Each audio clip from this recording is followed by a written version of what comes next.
وَإِذْ أَخَذْنَا مِيثَاقَ بَنِي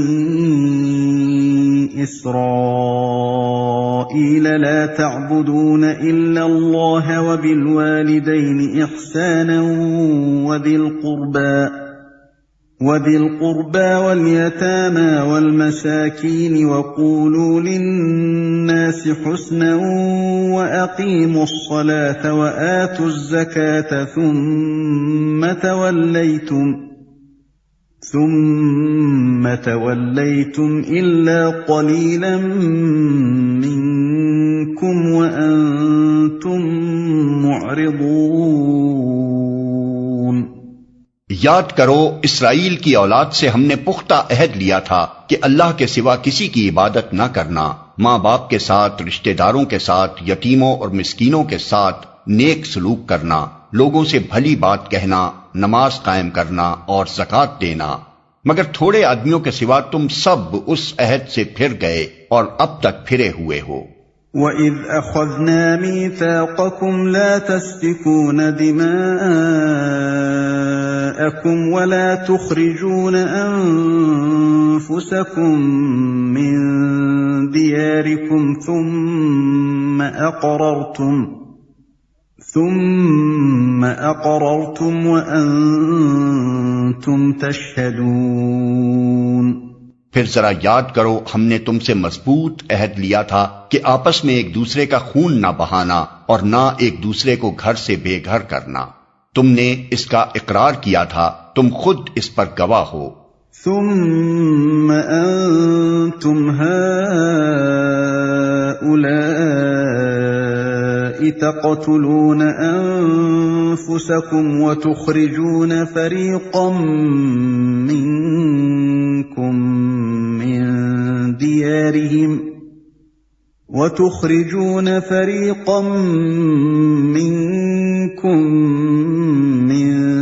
ديارهم تظاهرون عليهم بالإثم والعدوان وإن يأتوكم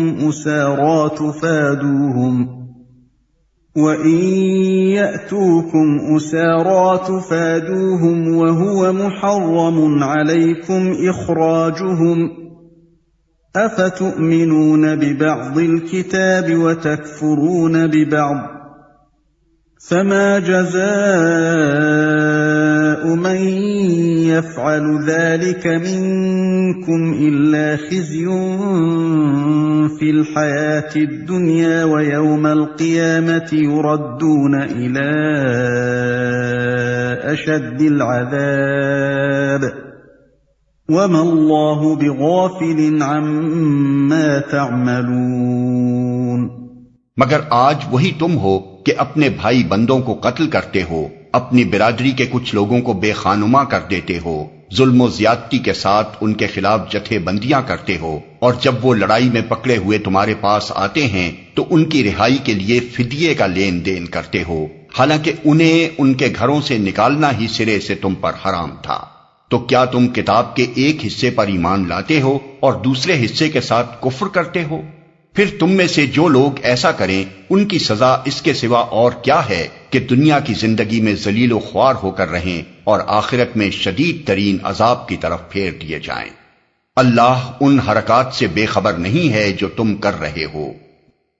تو کیا تم کتاب کے ایک حصے پر ایمان لاتے ہو اور دوسرے حصے کے ساتھ کفر کرتے ہو؟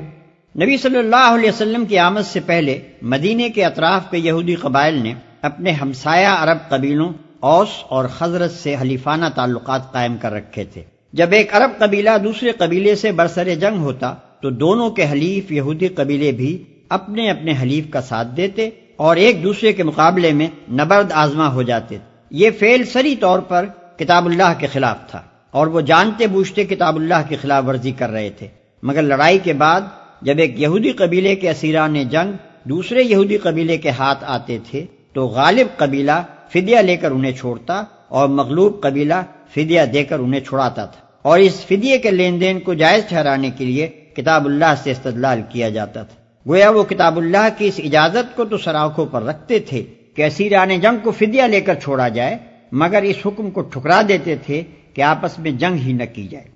أولئك